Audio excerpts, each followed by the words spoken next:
اعوذ باللہ من الشیطان الرجیم بسم اللہ الرحمن الرحیم۔ سب سے پہلے میں آج آپ سب کو سندھ کلچر ڈے کی دل کی اتھاہ گہرائیوں سے مبارکباد دیتا ہوں۔ آج کا یہ دن، یہ میرے 3 سالہ دور کا مسلسل تیسری بار سندھ کلچر ڈے کا انعقاد کرنا، اور اس کے ساتھ ساتھ دوسری قومیتوں کے تہوار ہوں، ثقافتی دن ہوں، ان سب کا اسی طرح سے دل سے انعقاد کرنے کا اس گورنر ہاؤس نے اپنے سر یہ بیڑا اٹھایا ہوا ہے۔ میں سلیم چانڈیو صاحب کا، ڈاکٹر خالد مقبول صدیقی بھائی کا، اور یہاں آئے ہوئے تمام ہی مہمانوں کا شکریہ ادا کرتا ہوں۔ اگر ہم سندھ کی بات کریں، فاروق بھائی نے بہت بات کی ہے، لیکن میں اس پہ تھوڑی سی روشنی ڈالنا چاہتا ہوں۔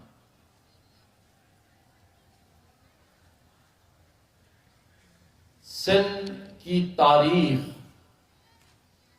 ہزاروں سالوں پہ محیط ہے۔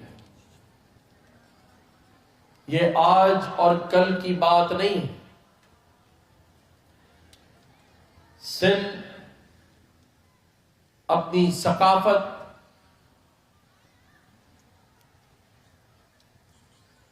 صوفیوں کی دھرتی اور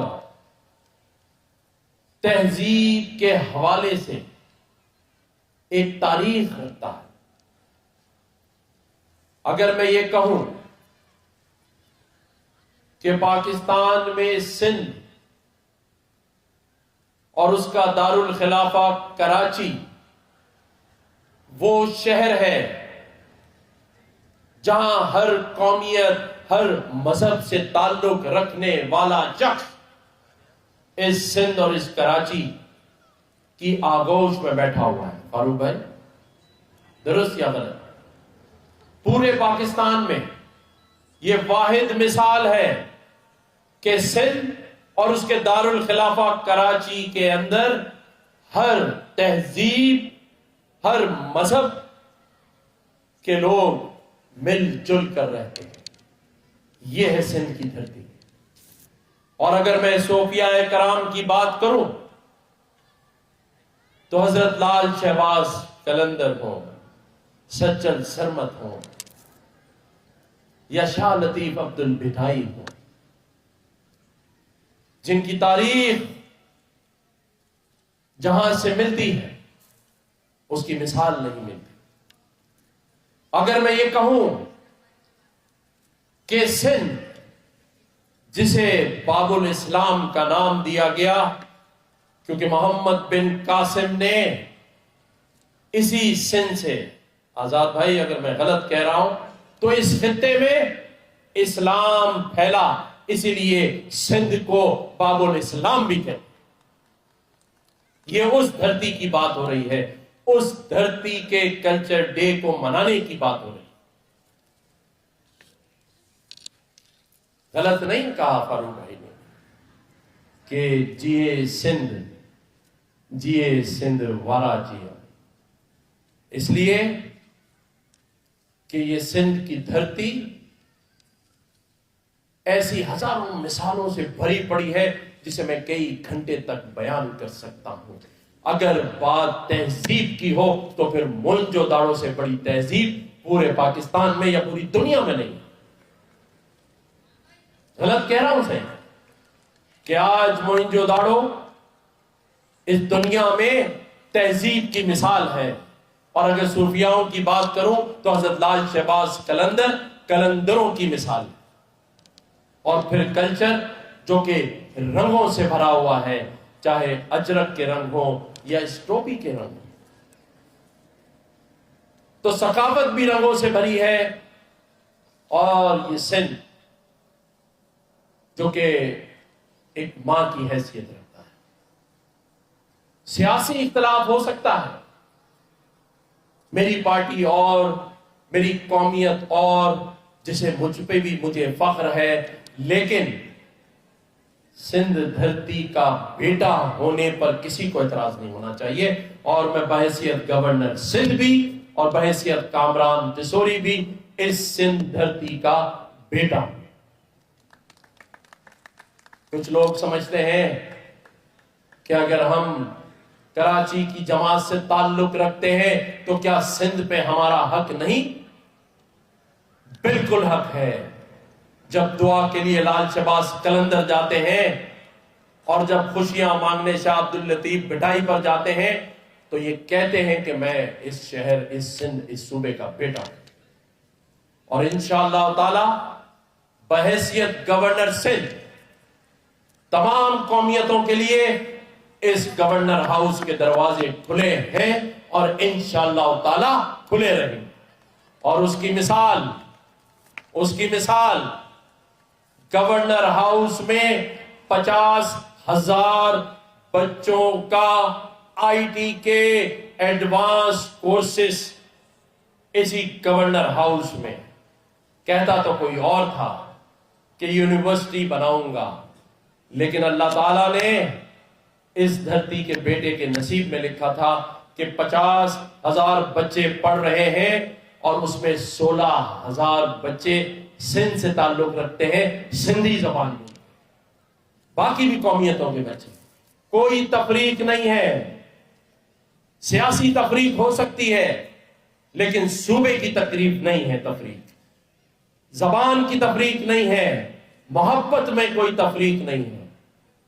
اگر بات سندھ کی آئے گی، جیسا کہ حالیہ دنوں میں ہندوستان کے ایک وزیر نے سندھ لینے کی بات کی، تو میں نے اس وقت بھی کہا تھا کہ سندھ کی طرف میلی آنکھ اٹھا کے نہ دیکھنا۔ اس صوبے میں وہ غیور نوجوان اور وہ غیور مائیں بیٹھی ہیں جو پھر آنی ہاتھوں سے تمہارا مقابلہ کریں، تو سندھ کو چیلنج نہ کرنا۔ یہ صوفیاؤں کی دھرتی ہے، اس پر میلی آنکھ اٹھا کر کبھی نہ دیکھنا۔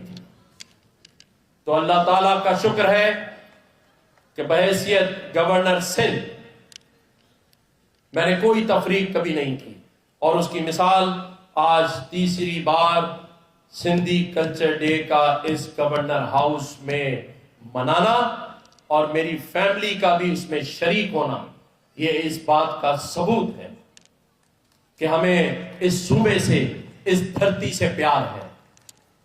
کوئی سیاسی چال نہ چلے کہ ہم سندھ میں رہنے والے شاید سندھیوں سے محبت نہیں کرتے، ارے ہم سندھ میں رہنے والے ان صوفیوں سے عشق کرتے ہیں، محبت کرتے ہیں جن کی یہ دھرتی ہے۔ ابھی 3 دن پہلے بھی میں خود گاڑی ڈرائیو کر کے اپنی بیگم کے ساتھ لال شہباز قلندر کے مزار پر حاضری دوں، اور یہ میں گورنر بننے سے پہلے بھی لگاتار جاتا رہتا۔ تو یہ محبت، یہ پیار ہے جو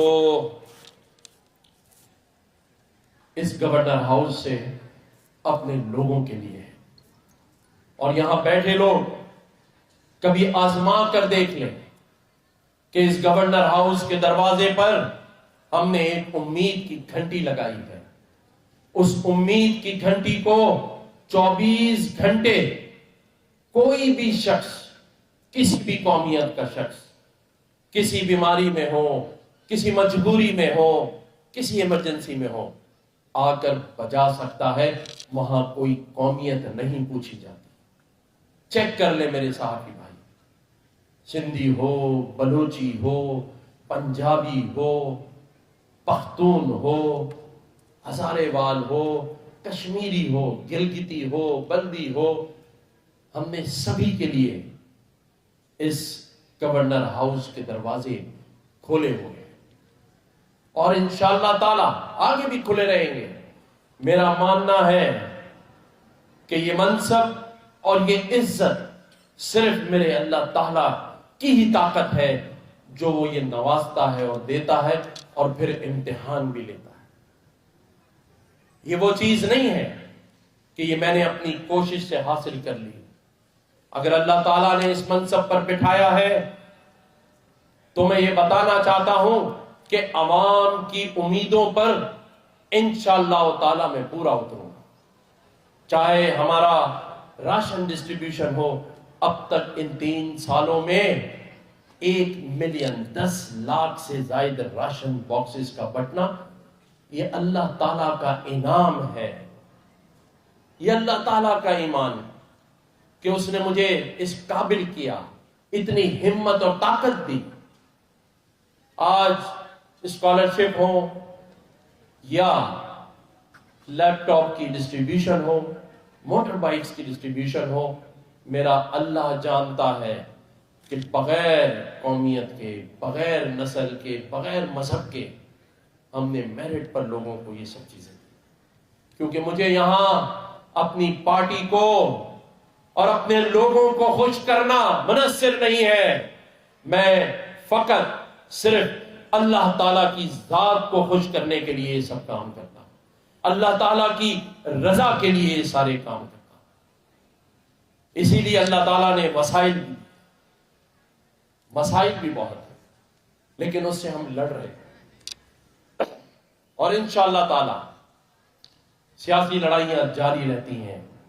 یہ تو ساری زندگی کا کام ہے، لیکن جتنا وقت ملا ہے لوگوں کی خدمت کرنا، عوام کے کام آنا اور کسی کے درمیان تفریق نہ پیدا کرنے کا عزم کیا ہوا ہے میں نے. اور میرے کچھ دوست یہاں بیٹھے ہیں، وہ جانتے ہیں کہ اللہ تعالیٰ نے مجھے اس منصب پر بٹھایا ہوا ہے. ورنہ انسانوں کے ہاتھ میں ہوتا تو فاروق بھائی کیا ہوتا ہے. یہ فیصلے اللہ کے فیصلے ہیں اور مجھے اس پر یقین ہے. میرا ماننا ہے کہ ایمان کا تعلق یقین سے ہے. ایمان کا تعلق اس حد تک یقین سے ہے کہ ہر حال میں اللہ تعالیٰ کا شکر ادا کرنا چاہیے، ہر حال میں. کیونکہ اللہ تعالیٰ نے ہم سب کو علیحدہ علیحدہ منصب دی ہے. یہ جو لوگ سیکیورٹی پہ کھڑے ہیں یہ بھی اللہ کی طرف سے دیا گیا منصب ہے. اگر کوئی صفائی کا کام کر رہا ہے وہ بھی منصب ہے جو اسے اللہ نے دیا ہے. کیونکہ اللہ تعالیٰ نے ہمیں کہا ہے کہ تمام مسلمان برابر ہیں، بلکہ یہ مخلوق برابر ہے. کیونکہ اللہ تعالیٰ نے کہا ہے قرآن مجید اور قرآن حکیم میں کہ الحمدللہ رب العالمین، وہ عالم کا رب ہے. میں ایک دفعہ پھر آپ سب کو یہ یقین دلانا چاہتا ہوں کہ یہ پاکستان ترقی کی منازل طے کرے گا انشاءاللہ تعالی. پاکستان ترقی کی اڑان لے چکا ہے، یہ کوئی دو رائے نہیں ہے. اللہ تعالیٰ نے عزتوں کا وعدہ کیا ہے، اللہ تعالیٰ نے قوموں کو رزق دینے کا وعدہ کیا ہے. اور اگر میں بات عزت کی کروں تو 10 مئی کو اللہ تعالیٰ نے اس خطے میں ہم سے 5 گنا زیادہ طاقتور ملک بھارت کو اس پاکستان سے وہ دھول چٹائی ہے کہ جسے وہ آج تک چاٹ رہا. اللہ تعالیٰ نے ہمیں کامیابی دی ہے، ہم ایک فاتح قوم ہے. اور یہ اس وقت جو ٹیم ہے وہ میاں محمد شہباز شریف صاحب ہوں، فیلڈ مارشل جنرل حافظ عاصم منیر صاحب ہوں، یا وہ سیاسی جماعتیں جو اس وقت مل کر اس پاکستان کی ترقی کے لیے کام کر رہی ہیں. میرا یہ ایمان ہے کہ اللہ تعالی ہم سب کو ضرور کامیابی دے گا. کیونکہ آج جب اللہ نے 10 مئی کو ہمیں کامیابی دی ہے اور ہم نے مارکہ حق مارا ہے، تو یہ کیسے ممکن نہیں کہ اگر یہ قوم اور اس کے لیڈران مارکہ معیشت کے لیے عزم کر لیں اور کھڑے ہو جائیں تو اللہ تعالیٰ ہمیں اس میں بھی کامیابی عطا کرے۔ آج میں یہ ضرور مانتا ہوں کہ یہ ملک دہشت گردی کا شکار ہے۔ بھارت جو دنیا میں شکست کھا کر اب اپنے کس منہ سے پاکستان کو للکارے گا، جہاں اس کے غرور اور اس کی طاقت کو اللہ تعالیٰ نے نصب و نابود کیا، تو لیکن وہ سازشوں سے دور نہیں بھاگا۔ آج بلوچستان ہو یا KPK ہو، وہاں دہشت گردی کی جا رہی ہے، لیکن میں ان غیور ماؤں کو سلام پیش کرتا ہوں کہ جن کے غیور جوان بیٹے شہادتیں دیتے ہیں سرحدوں پر، وہ حفاظت کرتے ہیں تو ہم سوتے ہیں۔ یہ کوئی سیاسی بات نہیں ہے، یہ یہاں دل سے ہے، کیونکہ اس کا عملی مظاہرہ آپ نے 10 مئی کو کیا، جب بھارتی ڈرون اور میزائل شہروں میں گر رہے تھے، جب ہم اپنے بچوں کو لے کر چھپا رہے تھے، حفاظتی جگہیں ڈھونڈ رہے تھے، اس وقت یہ غیور ماؤں کے غیور بیٹے سینہ تان کر سرحدوں پہ کھڑے تھے۔ میرے ایئر فورس کے شاہین دشمن ملک کی سرحدوں میں جا کر ان کے جہازوں کو گرا رہے تھے۔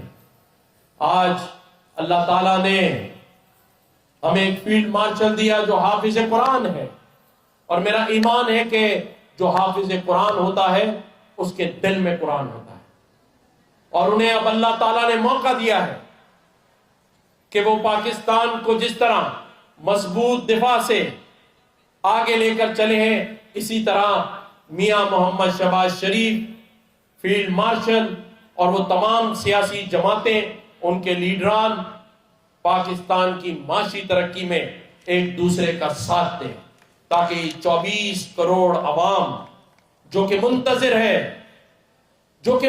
ہے اپنے گھروں میں اچھے روزگار کی، جو کہ منتظر ہے اپنے بچوں کی اعلیٰ تعلیم کی، جو کہ منتظر ہے اپنے بیمار ماں باپ اور بزرگوں کے اچھا علاج کرانے کے لیے اچھے ہاسپٹلز کی۔ یہ قوم، میں جانتا ہوں کہ جو لوگ یہاں کھڑے ہیں، جو حکمران ہیں، ان کی طرف دیکھ رہی ہے۔ سیاسی اختلاف سب کو ہو سکتا ہے، لیکن ہمیں پاکستان کی رسوائی نہیں کرنی۔ میں ایک دفعہ پھر اپنے PTI کے دوستوں کو کہتا ہوں کہ پاکستان کی ہرجہ سرائی نہ کریں، دشمنوں کے آلائے کار نہ بنے، دشمنوں کے بیانیے کے آلائے کار نہ بنے۔ ہمیں پاکستان کا بیانیہ پہلے رکھنا ہے، آپس کی لڑائی بعد میں کرنی ہے، وہ ہم کر لیں گے، کر بھی رہے ہیں، لیکن ہمیں پاکستان کی ناموس پر، پاکستان کی عزت پر آنچ نہیں آنے دینی۔ آج جس مشکل وقت سے ہم گزر رہے ہیں، ہمیں تو دشمن کو ایک ہو کر سینہ تان کر جواب دینا چاہیے تھا کہ 10 مئی کے بعد کسی اور 10 مئی کی اس کی ہمت نہ ہو۔ لیکن افسوس کہ ہم بھارتی ٹی وی چینلز کو انٹرویو دے کر ان کے بیانیے کی تسکین کرتے ہیں، ہم بھارتی چینلز کو پاکستان کی ہرجہ سرائی کے لیے استعمال کرتے ہیں۔ شرم آنی چاہیے، کیونکہ یہ کرنے والے بھی پاکستانی ہیں۔ ہمیں اس وقت جب پاکستان ایک مشکل دور سے گزر رہا ہے، جب پاکستان معاشی بحران سے گزر رہا ہے، اور جہاں ہمیں اپنی آنکھوں سے نظر آ رہا ہے کہ امریکہ، چائنا، ترکیہ اور دوسرے ممالک اور ان کے صدور پاکستان آ رہے ہیں، سعودی عرب ہمارے ساتھ معاہدہ کرتا ہے، کئی عرصے کے بعد امریکہ کا صدر پاکستان کے وزیر اعظم اور فیلڈ مارشل کو اپنے ساتھ بٹھا کر کھانا کھلاتا ہے، تو یہ کیا اشارہ ہے؟ میں اس کو پاکستان کی معیشت کو آگے لے جانے کا اشارہ سمجھتا ہوں۔ کئی سالوں کے بعد ہمیں یہ موقع ملا ہے کہ ہم آپس کی لڑائیاں چھوڑ کر، آپس کی قدورتیں چھوڑ کر اس ملک کی خاطر کھڑے ہو جائیں. یودے آنے جانے ہیں, یہ پھر ملتے رہیں گے سب کو, پاکستان نہیں ملے گا.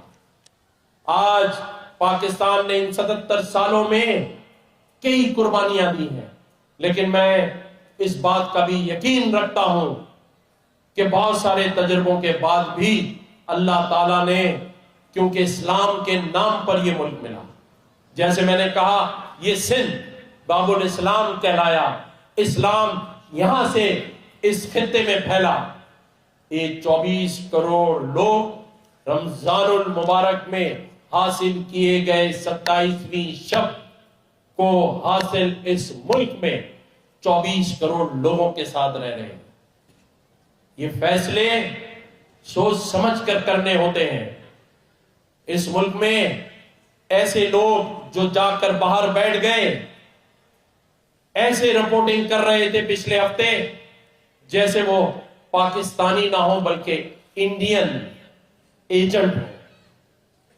اگر کسی نوٹیفیکیشن میں 2-4 دن اوپر ہو گئے تو ایسے ظاہر کر رہے تھے کہ جیسے کوئی ہلچل مچ گئی ہے.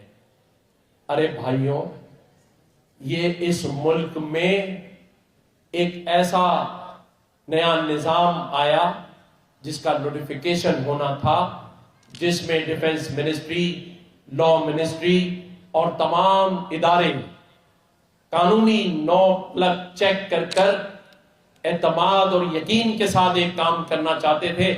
تم نے تو چائے میں کیتلی سے زیادہ گرم ہو کر بھارتیوں کو اور انٹرنیشنل میڈیا کو یہ دکھایا جیسے اس ملک میں کوئی بحران آ گیا. انشاءاللہ تعالی تمہارے یہ جو ناکام مقاصد ہیں اس میں تمہیں ہمیشہ ناکامی ہوگی, اور پاکستان اسی طرح سے اپنی اڑان اڑتا رہے گا, کوئی اپنی سیٹوں پر ہو یا نہ ہو, لیکن پاکستان کو اللہ تعالیٰ نے رہتی دنیا اور قیامت تک انشاءاللہ تعالیٰ قائم اور دائم رکھنا ہے. اللہ تعالیٰ پاکستان کا حامی و ناصر ہو.